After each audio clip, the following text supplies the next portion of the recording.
Bonjour à toutes celles et ceux qui parmi vous nous rejoignent sur les ondes françaises de Radio Taïwan International. Veuillez suivre tout de suite le courrier des auditeurs. 你好，你好，你好，你好，你好，你好，你好，你好，Hello, Hello, Guten Tag, Guten Tag, Bonjour, Bonjour, Здравствуйте, Hola, Hola, Konnichiwa, Konnichiwa, Xin chào, Xin chào, Sawadee-ka, Apa kabar, Bonjour à toutes et à tous, c'est François-Xavier Boulet Et Florian Day. pour le courrier de la semaine. Et oui, alors, au programme, comme d'habitude, on va commencer par vous rappeler un petit peu les concours et puis répondre à vos questions surtout. Voilà. Alors, avant le rappel des concours, on peut aussi rappeler que bien sûr, tout le mois d'août, vendredi, samedi, dimanche, sur les ondes courtes, vous pouvez nous suivre sur la diffusion directe depuis Tamsui.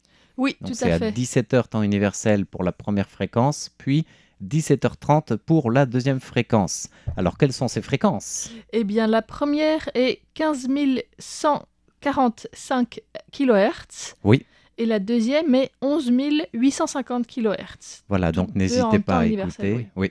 Donc, on essaye de vous proposer des programmes assez diversifiés pour cette saison estivale de diffusion directe en ondes courtes. Vous êtes déjà assez nombreux, de plusieurs pays d'ailleurs, à nous avoir envoyé des rapports d'écoute. On vous remercie. On vous rappelle surtout qu'il y a une carte QSL spéciale à recevoir pour tous les rapports d'écoute sur cette diffusion depuis Tamsui. Oui, et alors tu viens de dire depuis de nombreux pays. Et Eh oui, bien, j'ai fait une liste des pays d'où on a reçu des rapports d'écoute pour ces émissions en ondes courtes et elle est assez impressionnante. alors vas-y, dis-nous tout. Alors, d'abord en Europe, donc il y a bien sûr la France, la Belgique, l'Espagne, l'Italie, l'Allemagne, l'Angleterre aussi. C'est assez rare qu'on ait des courriers d'Angleterre. Mhm. La Grèce aussi, l'Autriche, les Pays-Bas, la Lituanie. Ah oui, donc c'est assez diversifié, bien La représentatif. Bulgarie, la Norvège et la Suède pour l'Europe. D'accord. Ensuite, on en a aussi reçu d'Algérie, de Tunisie. Oui. Pour l'Afrique, je pense que c'est tout. Du Pakistan, ensuite un peu plus loin, du Japon, de la Réunion aussi, Mhm. de Wallis et Futuna, d'Inde, de Chine, de Corée du Sud et de Russie. Voilà, donc ça fait un beau petit... Un beau petit une belle tour du petite monde. carte du monde, oui, Ouais. voilà, avec les rapports d'écoute. Impossible, bien sûr, de vous saluer tous individuellement, mais notre préposée au courrier, Marie, étudiante de français à l'Université catholique Foujeune, se fait une joie de, bien sûr, recenser tous vos courriers pour vous faire parvenir très prochainement cette carte QSL, si ce n'est déjà fait. Voilà. Et puis, on a reçu pas mal de courriers de France aussi, Oui, notamment de Val-de-Loire, de Corrèze, des Landes, du Nord, d'Île-de-France, de Gironde, du Finistère, d'Indre-et-Loire et de Côte-d'Or. d'accord. Et si vous ne vous êtes pas reconnu, eh bien peut-être que le département n'était pas indiqué, ou alors Oui. on a reçu tellement de courriers, parfois ça arrive aussi qu'il arrive dans les spams. Voilà, c'est vrai. Donc c'est vrai que j'ai pas tout En vérifié courrier non plus. traditionnel, ça demande un petit peu plus de temps aussi. Oui, je crois qu'on en a Euh, reçu du Québec aussi, de courriers traditionnels. Et puis, si c'est un formulaire directement rempli via notre site internet, ça passe dans le courrier général de la radio, donc on ne le reçoit pas forcément tout de suite non plus au service français. Donc c'est pareil, ça peut demander un petit peu de temps. Ne vous inquiétez pas si vous n'avez pas été mentionné, mais vous pouvez toujours dire « Eh, moi, j'avais envoyé de tel endroit ». Oui, en tout cas, ça nous fait toujours plaisir et on lit vos rapports d'écoute avec attention, même si on n'arrive pas à y répondre tous. C'est vrai que il y en avait un qui m'avait assez marqué du Japon, d'une auditrice qui Oui. avait pris le temps d'enregistrer l'émission, même sans comprendre le français, Mhm. de la réécouter plusieurs fois et de la passer par Google Trad pour me dire que c'était intéressant comme sujet. Voilà. Et je me dis, waouh, il y en a qui font vraiment des efforts pour pouvoir donner un rapport d'écoute dans une langue qu'ils ne comprennent pas. C'est vrai. Mm. Et C'est vrai que voilà. c'est un petit peu la magie de la radio à chaque fois, de tourner le petit bouton de l'appareil et de réussir à capter quelque chose en essayant de deviner d'où ça vient ou de trouver par la liste avec la diffusion des fréquences, on sait que c'est telle radio qui utilise telle fréquence à telle heure, et c'est de remonter pour les fans de radio jusque-là et après adresser un courrier à la radio en disant j'ai réussi à vous écouter, quelle que soit la langue dans laquelle vous adressez le courrier à cette radio, elle se fait toujours une joie de recevoir en disant c'est chic, on a été capté jusque-là. Ouais. Donc merci beaucoup pour tous ces rapports d'écoute. Tout à fait. Alors, en dehors de cela, on a aussi le petit rappel de l'enquête générale de la radio. Comment vous percevez l'utilisation du site internet, puisque la nouvelle mouture du site existe depuis un petit peu plus d'un an. Maintenant, le service en charge de cela demande une petite enquête d'utilisation du site de RTI. Donc, quelles sont vos habitudes de consultation de notre site et puis ce qui est pratique, pas pratique, ce que vous aimez moins. N'hésitez pas à y participer. Il y a la bannière spéciale sur le site pour participer à cela avec des petits souvenirs taïwanais à la clé. Et c'est aussi possible de gagner des petits souvenirs taïwanais, notamment des porte-clés, en répondant à la question du mois d'août qui est... Oui. Et là, c'est vraiment exclusif au service français. Et oui. Donc, il faut écouter l'émission de RTI. Il faut suivre, bien sûr, nos actualités pour pouvoir répondre. Alors, au mois d'août, quelle est la question ? On vous demandait quel type d'huile est concerné par le scandale des huiles alimentaires.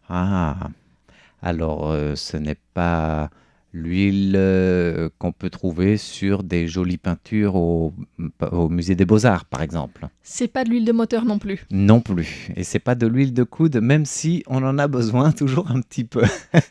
Bon, alors on va arrêter avec nos faux indices, qui ne font rire peut-être que nous, hormis 2-3 auditeurs friands de blagues. Pour tenter donc de remporter, tu disais, des porte-clés, il y aura 6 gagnants à tirer au sort pour ce mois d'août. Oui, c'est ça, pour des porte-clés en forme de lanterne. Oui. Et puis sinon, si vous aimez plutôt des libellules artisanales décoratives, eh bien vous pouvez aussi tenter de répondre à la question trimestrielle dans laquelle on vous demandait de citer 3 projets d'investissement de Taïwan en France, des nouveaux projets bien entendu. Voilà, donc là c'est pareil, vous êtes plusieurs, et même assez nombreux à avoir participé à ce concours trimestriel, puisqu'il existe déjà depuis presque 2 mois, mais vous avez encore un bon mois pour répondre à cette question et avoir la petite libellule artisanale, tu disais, décorative, mais il y a combien de gagnants pour le trimestre ? Il y en aura 5. D'accord. Alors, participer, tous les gagnants ont tenté leur chance, c'est un peu comme à la loterie nationale. Pour les services français, voilà un petit peu pour les 2 concours actuels. On a fini, je crois, avec le rappel des concours, des annonces et de la fréquence, des fréquences de diffusion directe depuis Tamsu.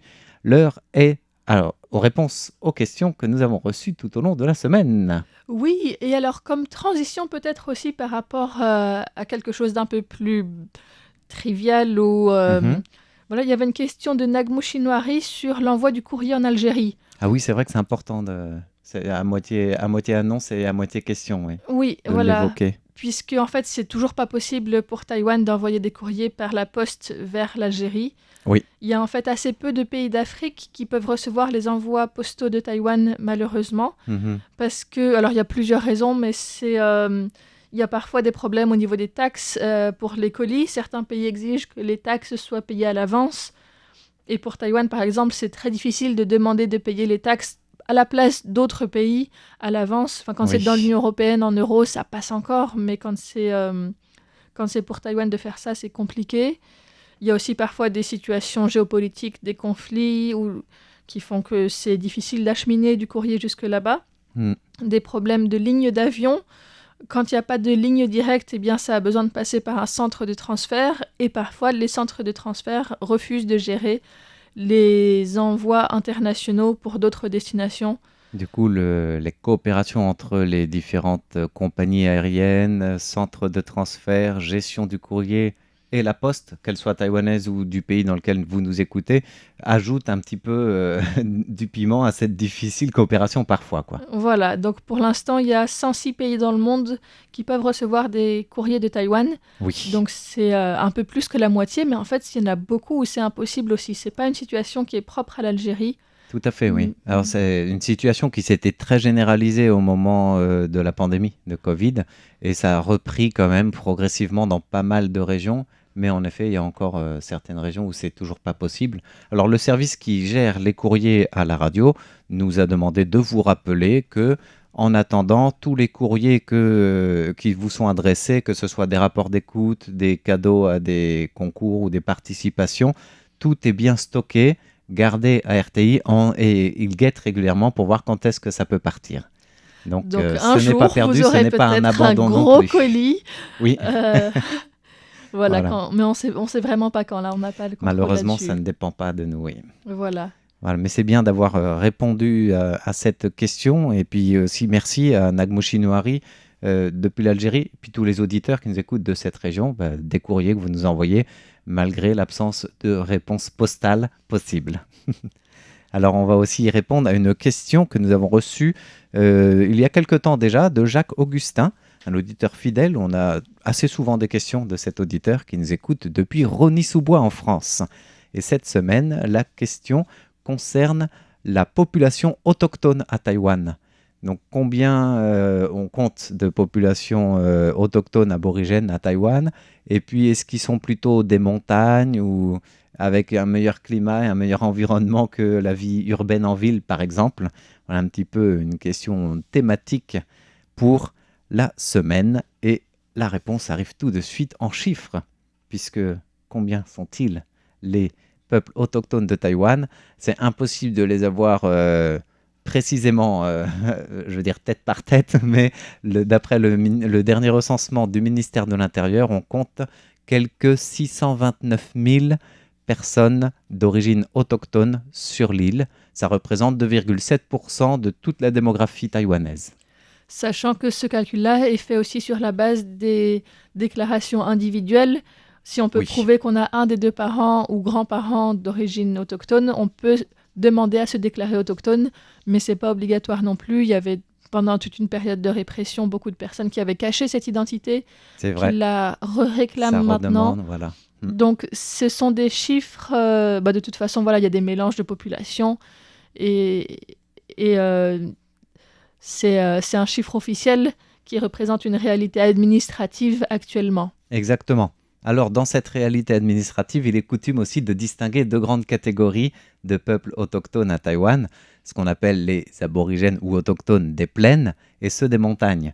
Ça, c'est pas encore par reconnaissance culturelle de chaque ethnie. Donc, en autochtones des plaines, ils sont un peu moins nombreux, 46,7%, contre 53,3% des peuplades des montagnes. Et parmi les groupes principaux, il y en a 16 plus 1, on peut dire 17. Oui, maintenant Alors, ils sont 17. Pourquoi je fais exprès de dire plus 1? Parce que le plus 1 est arrivé récemment, en fait. Oui, il y a peut-être même pas un mois maintenant. C'est ça. Et les deux premières personnes à avoir reçu officiellement leur enregistrement de cette nouvelle ethnie officiellement reconnue comme groupe autochtones de Taïwan sont arrivés à Tainan dans la supermunicipalité du Sud et c'était mercredi de cette semaine. Oui, donc on peut dire que c'est l'ethnie des Siraya Oui. qui sont justement traditionnellement plutôt nombreux dans la région de Tainan. C'était eux qui étaient le plus en contact avec les Hollandais quand ils sont arrivés il y a un peu plus de 400 ans. C'est ça. Ouais. Alors, parmi les groupes principaux, il y a, sur les 17 ethnies, on ne va pas toutes les lister, mais les plus nombreux sont les Amis, Voilà. à 37,3%, suivis des... Puyuma peut-être Et non, des Paiwan, Des Paiwan. Ah oui. à Oui, pardon. 18,1%. Les Et Paiwan, après, les Bunun. Atayal. Ah, les Les Atayal. Atayal sont même plus nombreux, à 16,3%. Encore une fois, ce sont les chiffres administratifs du ministère de l'Intérieur taïwanais. Voilà, en termes de... Pour répondre aussi à la question de Jacques Augustin sur est-ce qu'ils vivent en montagne ou en ville, on le disait, il y a la distinction plaine et montagne.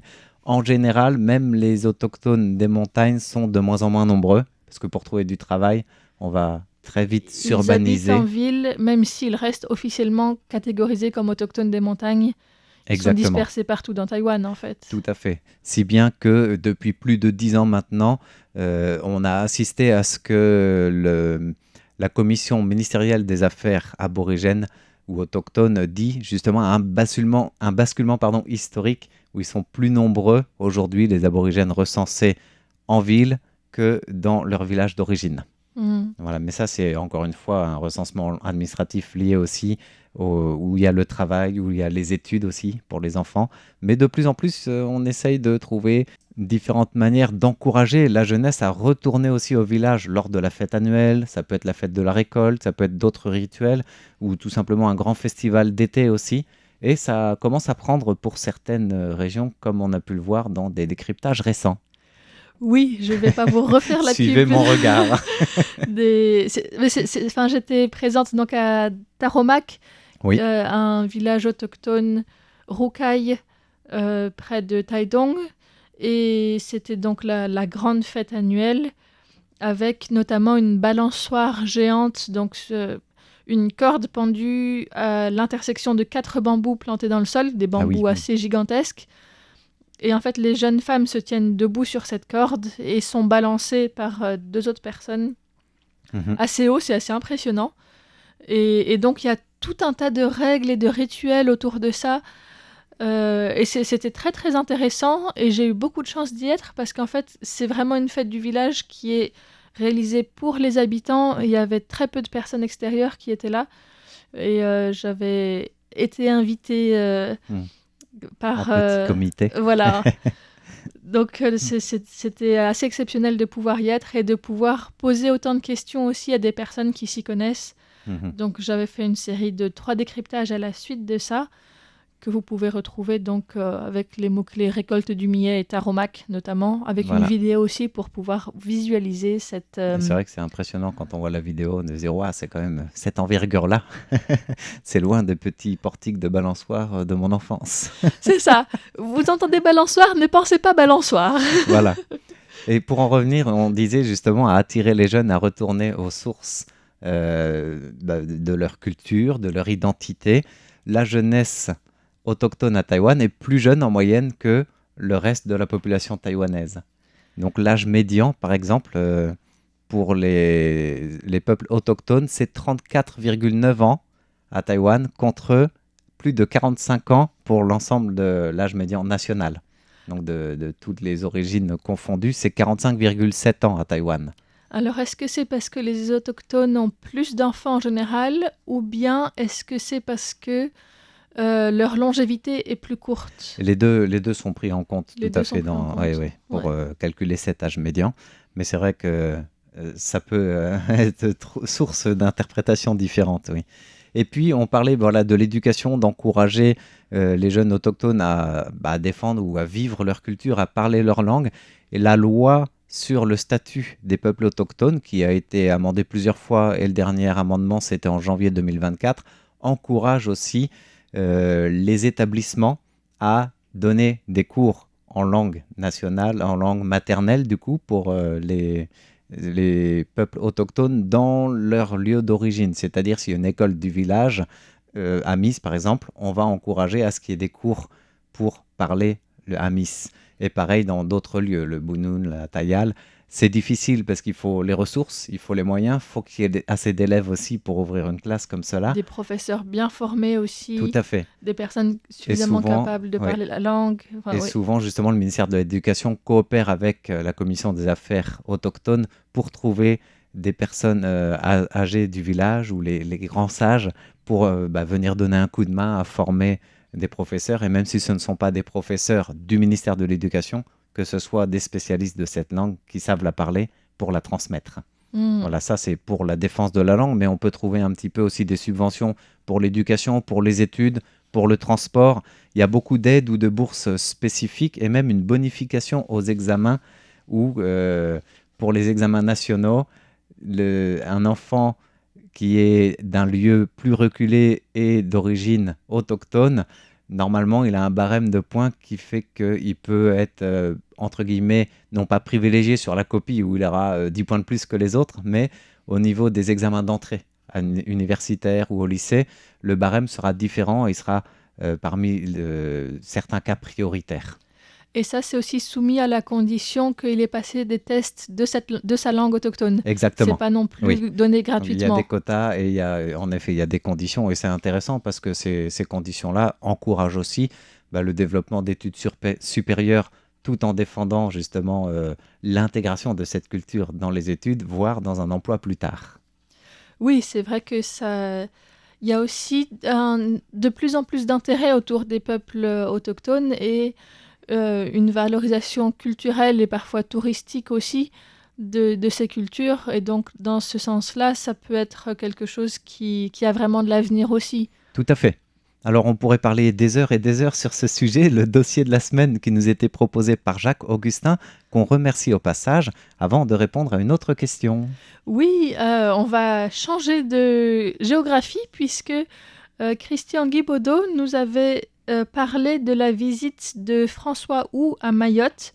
Ah oui, Et il demandait quel est l'intérêt de Taïwan pour cette petite île française. on peut rappeler François Hou, donc vice-ministre des Affaires étrangères, qui était aussi représentant taïwanais en France de longues années. Voilà, donc il parle aussi très très bien français Oui.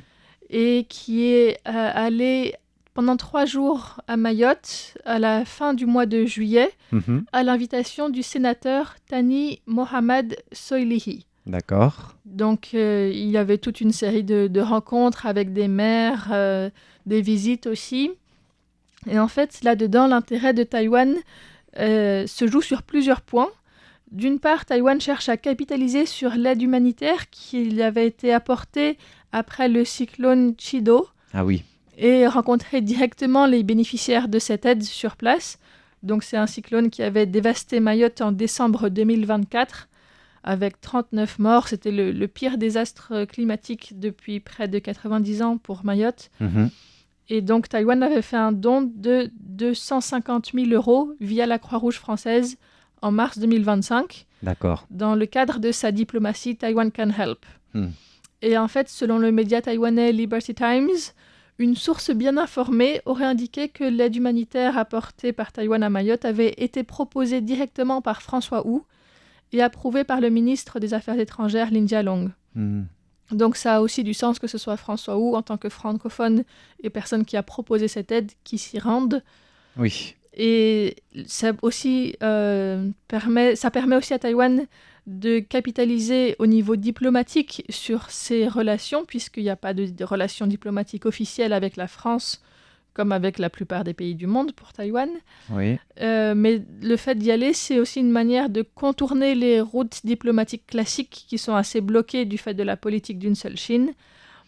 Et ça permet de se rendre sur le territoire français périphérique et tisser des liens concrets à un niveau plutôt local et parlementaire qu'à Paris.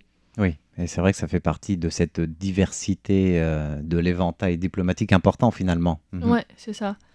Et puis, un autre point qui était assez intéressant, c'est un parallèle politique implicite entre Taïwan et Mayotte, qui est souligné par Liberty Times, que je n'avais pas vu dans les informations de Mayotte ou de France, il y avait très peu. Mais donc, Liberty Times écrit, je cite, « Des responsables ont indiqué que, bien que Mayotte soit un département d'outre-mer français, l'Union des Comores, pays voisin, continue à ce jour de revendiquer sa souveraineté sur Mayotte, ce qui expose la région à un différend de souveraineté et à des pressions politiques internationales depuis longtemps. Au cours des échanges avec les responsables politiques locaux et des personnalités, bon nombre d'entre eux ont déclaré comprendre la situation dans laquelle se trouve Taïwan, confronté depuis longtemps à des pressions politiques extérieures et à des restrictions en matière de participation internationale, et ont exprimé leur profonde adhésion aux efforts déployés par Taïwan pour préserver la démocratie, la liberté et le libre choix de son peuple. » D'accord, une comparaison ou un parallèle qui, toute proportion gardée, on imagine bien sûr. Voilà. Mais c'est intéressant que ce soit souligné. Ouais, et c'est souligné depuis Taïwan plus que depuis les médias français ou mahorais. Donc ça, c'est intéressant aussi de voir. D'accord. Et puis aussi, j'ai lu dans les médias que cette visite de François Hou à Mayotte devait préparer une visite prochaine du sénateur à Taïwan. Oui, ce sera un une échange. Délégation. Oui, effectivement. Et il y a effectivement plusieurs projets qui sont en cours. Il y a aussi des coopérations concrètes, que ce soit dans le domaine du tourisme, des investissements, de l'économie, de la culture, de l'éducation. Pour l'éducation, François Hou a proposé d'étendre aux étudiants mahorais le programme de bourse actuellement réservé aux étudiants africains. Une piste que le sénateur Thani Mohamed Soilihi a dit suivre de très près. Oui. Pour lui, c'est une priorité absolue parmi les sujets abordés. Et puis un autre exemple concret de coopération, c'est le chantier de l'usine de dessalement d'Ironi Bay, qui pourrait s'inspirer de l'usine de dessalement de Penghu, donc au Pescador, dans le détroit de Taïwan, Mhm. qui est confronté aussi à des défis environnementaux assez similaires. C'est vrai que ça, c'est un volet que Taïwan développe beaucoup ces dernières années, l'aspect du changement climatique, mais aussi du développement de l'océan et des ressources océaniques, donc avec toutes ces politiques de dessalement aussi. Et c'est vraiment intéressant de voir que Mayotte étant aussi dans l'océan, Taïwan étant aussi entouré d'eau, il y a des enjeux qui sont communs, même si on est à 10 000 km. Oui, c'est ça. Les deux îles font aussi face à des pénuries d'eau, Oui, des sécheresses et une pluviométrie assez inférieure par rapport à d'autres territoires. Et donc, le dessalement à Penghu est devenu la source principale d'eau potable.